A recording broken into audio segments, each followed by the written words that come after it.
रहीम start करते हैं कैटसन के चैप्टर नंबर 8 की पार्ट 2 की वीडियो को। इसमें पढ़ने निकोटिनिक एंटागोनिस्ट। अच्छा, अब निकोटिनिक एंटागोनिस्ट को ना आपने पैरासिम्पैथेटोलिटिक्स नहीं समझना।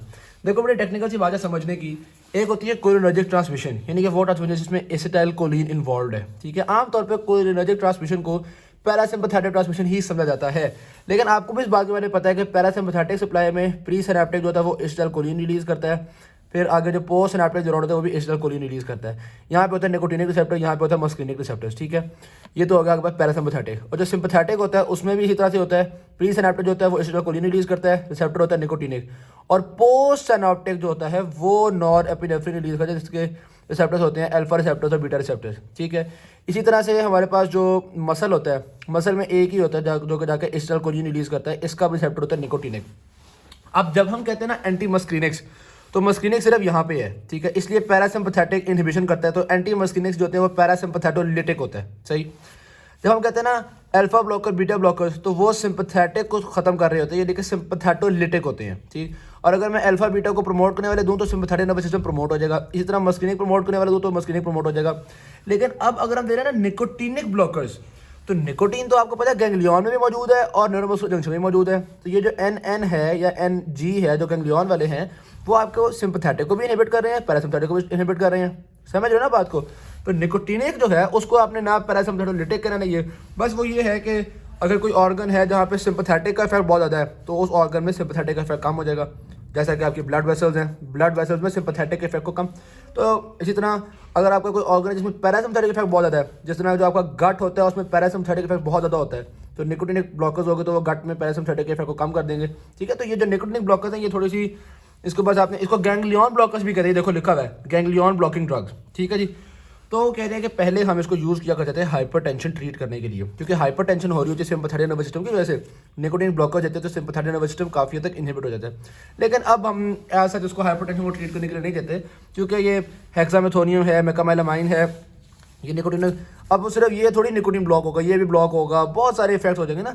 तो हमें कोई स्पेसिफिक इफेक्ट वाला चाहिए। इधर हाइपरटेंशन ट्रीट कर रहे होते हैं हम, और उसके और बहुत सारे पैरासिम्पैथेटिक और सिंपैथेटिक इफेक्ट्स होना शुरू हो जाते हैं जो कि काफ़ी लॉन्ग टर्म पेशेंट को नुकसान पहुंचाते हैं। ठीक, इनसे बेहतर यानी कि हेक्सामेथोनियम मेकामाइलामाइन, इनसे थोड़ा सा बेहतर ड्रग है ट्राइमेथाफेन। लेकिन इसको भी मतलब ये सबसे रिसेंटली अगर पूछना कौन सा यूज़ करते रहे तो ट्राइमेथाफेन यूज़ करते रहे हैं। अब हमें ये भी इतना कोई मज़ेदार ड्रग नहीं लगता। हम कहते हैं यार अगर आपने सिंपैथेटिक को रोकना है तो अल्फा बीटा ब्लॉक कर दो। तो आगे जाके देखेंगे चैप्टर नंबर 9 और 10 में हम डायरेक्ट अल्फा बीटा ब्लॉक कर देते हैं ना, सीधी सी बात है। जरूर आपने निकोटिन को ब्लॉक करना है, निकोटिन को ब्लॉक करोगे ये भी ब्लॉक होगा, ये भी ब्लॉक होगा, मसले मसाइल। सही की बात तो ये बात हो गई। बाकी में जब आप गैंग्लियन ब्लॉकर्स देते हैं तो जाहिर सी बात है वो सिंपैथेटिक को भी ब्लॉक कर रहे हैं, वो बहुत वीनस पूलिंग कॉज कर देते हैं। जब आपकी वेन्स बहुत बड़ी बड़ी हो जाती है ना, बहुत डायलेट कर जाती हैं, होता यह है अगर बंदा अचानक खड़ा हो तो ब्लड जो है वो सारा वेन्स में मतलब वेन्स में जमा होना शुरू हो जाता है, ऊपर हार्ट तक बहुत थोड़ा ब्लड पहुँचता है। तो वो जो है वो उसको हम कहते हैं ऊपर वाली बॉडी में ब्लड प्रेशर बहुत कम हो गया।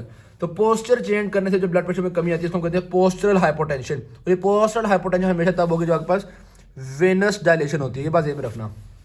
ठीक है जी, तो उसके अलावा वो और बातें बता रहे हैं कि ये क्या कॉज कर रहे हैं। आपके पास ड्राई माउथ, ब्लड विजन, सारी बातें पैरासिम्पैथेटिक को भी इनहिबिट कर रहा है, इसलिए ड्राई माउथ, ब्लड विजन ये जो हमने एट्रोपी इंटॉक्सिकेशन में पढ़ा था। ठीक है, सेक्सुअल डिसफंक्शन ये चीज़ें भी कॉज करेंगे। उसके अलावा न्यूरोमस्कुलर ब्लॉकिंग ड्रग्स, यानी जो एनएम को ब्लॉक करें, जारी बात है वो मसल्स को बहुत रिलैक्स करने में रोल प्ले करेंगे। तो अगर कोई पेशेंट्स हैं जिनको आप मसल्स को रिलैक्स करना चाह रहे हैं आप किसी भी कंडीशन में, किसी भी सर्जरी वगैरह में तो या वेंटिलेशन में, तो उसको हम एनएम ब्लॉकर्स दे देते हैं। सही की बात। तो ये तो हमारे पास निकोटिन ब्लॉकर्स हो गए। फिर आते हैं कोलिनेस्टेरेज रीजनरेटर्स। ये कोलिनेस्टेरेज को इंक्रीज करते हैं, लेकिन ऐसा नहीं है कि कोलिनेस्टेरेज की प्रोडक्शन को बढ़ाते हैं, बल्कि आपका जो कोलिनेस्टेरेज है क्या, पहले तो आपको पता है एसिटाइल कोलिन को तोड़ता है एसिटाइल कोलिनेस्टेरेज। ठीक है, अब ये एसिटाइल कोलिनेस्टेरेज को इनहिबिट करते थे ऑर्गेनोफॉस्फेट्स जो कि आपके उसमें होते हैं इंसेक्टिसाइड्स में होते हैं। ठीक है, इंसेक्टिसाइड स्प्रे में होते हैं। तो अब ऑर्गेनोफॉस्फेट्स जो होते हैं वो कोलिनेस्टेरेज को रोकते हैं, इनहिबिट करते हैं। तो इसको ये इफेक्ट को रोकने के लिए, ऑर्गेनोफॉस्फेट को कंट्रोल करने के लिए हम देते हैं प्रालिडोक्साइन। अब अगर एक बंदा है उसमें बहुत सारा एसिटाइल कोलिनेस्टेरेज है और अक्सर को ऑर्गेनोफॉस्फेट ने रोका हुआ है, तो हम कहते हैं प्रालिडोक्साइन देते हैं। प्रालिडोक्साइन का जो ऑक्साइम ग्रुप होता है, ऑक्साइम ग्रुप होता है, ये ऑर्गेनोफॉस्फेट के फॉस्फेट ग्रुप का बड़ा पुराना यार है। ठीक है, ये फॉस्फेट से कहता है यार अजीब तुमने उस एंजाइम को इनहिबिट किया हुआ, तो मेरी बात सुनो ना। तो अगर तो फॉस्फेट पक्का कोवलेंटली अटैच ना हुआ हो, जिसको हम एजिंग कहते हैं, वो हुआ हो तो फिर तो ज़रा नहीं उतर सकेगा ना, कहेगा यार अब तो मैं पक्का ताल्लुक बन गया मेरा। अगर एजेंट ना हुई भी हो तो ऑर्गेनोफॉस्फेट एंजाइम को छोड़ के ऑक्साइम के पास आ जाता है। तो एज अ रिजल्ट प्रालिडोक्साइम देने से हमने बहुत सारा ऑर्गेनोफॉस्फेट उतार लिया एंजाइम से और इसको अपने पास लिया। तो हम कहते हैं भाई एंजाइम जो है वो दोबारा बहाल हो गया। तो ये एंजाइम रीजनरेटर्स होते हैं, इसलिए प्रालिडोक्साइम की सिग्निफिकेंस हमारे पास ऑर्गेनोफॉस्फेट पॉइजनिंग में होगी पर्टिकुलरली। सही होगी ना बात। और वैसे भी तीसरी चौथी बार मैं ये बात रिवाइज कर रहा हूँ कि अगर ऑर्गेनोफॉस्फेट पॉइजनिंग हुई भी होगी किसी को तो उसको ट्रीट करने के लिए सबसे पहले हम लोग एट्रोपिन देते हैं, सारी बातें एंटी मस्किनिक इफेक्ट करेगा ये। और फिर दूसरे नंबर पे हम एक्स्ट्राकोलिन को रीजनरेट करने के लिए प्रालिडोक्साइम देते हैं। इंशाल्लाह ये मैं जो तीसरी बात रिपीट कर रहा हूँ ज़रूर आपके काम आएगी। एमसीक्यू अगर आप देखें तो आपको कुछ ना कुछ याद आएगा। ये बातें काफ़ी मैंने पहले डिस्कस कर ली हुई हैं। प्रोबेबल साइंस ऑफ एट्रोपिन कौन से? इंक्रीज हार्ट रेट, बंदा भाग रहा था ना, याद नहीं टैकीकार्डिया हो रहा था उसको। मोस्ट डेंजरस इफेक्ट पिस्टल वाला मैंने बताया सबसे डेंजरस इफेक्ट होता है एट्रोपिन का, तो हाइपरथर्मिया। इसी तरह से कह रहे हैं कौन सी चीज़ होती है जो ब्लॉक बाय एट्रोपिन। अब याद है मैंने स्वेटिंग को क्रॉस किया हुआ था इस तरह करके वो तस्वीर में, ठीक है। तो ये भी आपके पास स्वेटिंग कॉज बाय एक्सरसाइज उसको एट्रोपिन ब्लॉक कर रही होती है। तो ये एमसीक्यू आपको इंशाल्लाह काफ़ी अच्छे आपको हो जाएंगे जब आप ये जो चीज़ मैंने आपको बताई है। अच्छा, ganglion blockers postal hypotension discuss cause कर रहे हैं, ये बात अभी पढ़ी हमने। सीओपीडी के लिए एंटी मस्किनिक यूज़ कर रहे थे, ये याद करो आप। ये जो इप्राट्रोपिन वाले थे, ठीक है, इकरा को बेचारा गले में दर्द हो रही थी तो बड़ी इकरा बोल रहा था, ठीक है ना। तो ये हमारे पास कंप्लीट होता चैप्टर है। होप्स हो कि आपको अच्छा लगा होगा। Thank you. मेरी वीडियो अच्छी लगी शेयर जरूर कीजिएगा, चैनल को सब्सक्राइब कीजिएगा। अल्लाह हाफिज़।